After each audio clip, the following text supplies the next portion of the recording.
Hello sa inyo guys. So ngayon lang ulit tayo makapag-upload ng diretso na hindi nire-record yung record na video na nandun. Then may isa tayo na upload na nirecord ko siya tapos i-record ko ulit talaga ako ng audio.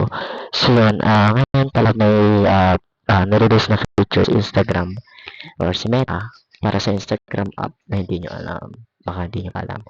So yun, kung alam niyo yung ating video last time, dun sa na-delete kong channel is yung dun sa sync profile or sa sync post or sa mga sync uploads sa Instagram or across meta platforms is ito yun. So may bagong feature sa Instagram na papakita ko sa inyo. And ito, so open nyo sa Instagram. Yan. Pagka open nyo kay Instagram,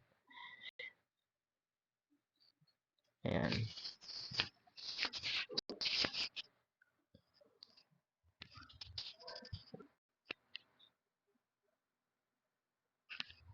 Tapos, once na open sa Instagram, click nyo yung plus. Yan.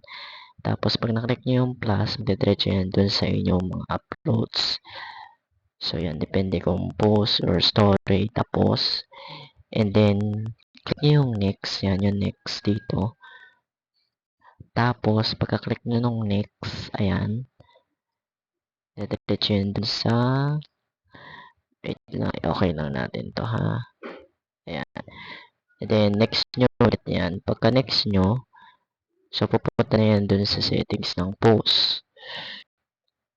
So, yan. Yan. Tingnan nyo dyan. Then, dito sa baba, ayan. So, ito yung sinasabi ko sa inyo, guys. Yung share to Facebook. And then, may isa pa dyan, which is yung share to Threads. So, kung gusto nyo i-off yan or enable, so yan, turn off nyo lang yan by clicking toggle options dyan. And then, or dito sa more options, yan. Tapos, meron dyan dito sa baba. So, hindi lang siya sa video. Pero pagka photos or images is pwede yun. So, lalabas. Meron dyan yung toggle option ng share to Facebook and share to Threads. So, yun yung bagong algorithm ni Meta para sa across platforms yun, which is yung Facebook, Instagram, and Threads. So yun lang guys. So I hope meron kayo natutunan ngayon about sa algorithm ni Meta, which is yung bagong feature update. Yun, kung hindi nyo pa to alam, so sana mapanood nyo tong mga video na to. And ito yung part 3, I think, or part 4 ng ating features across Meta platforms. Check ko lang. I think part 4 yata to or part 3. So, wait lang.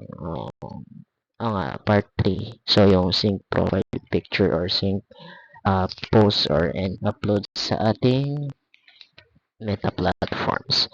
Yun lang guys, and thanks for watching ulit.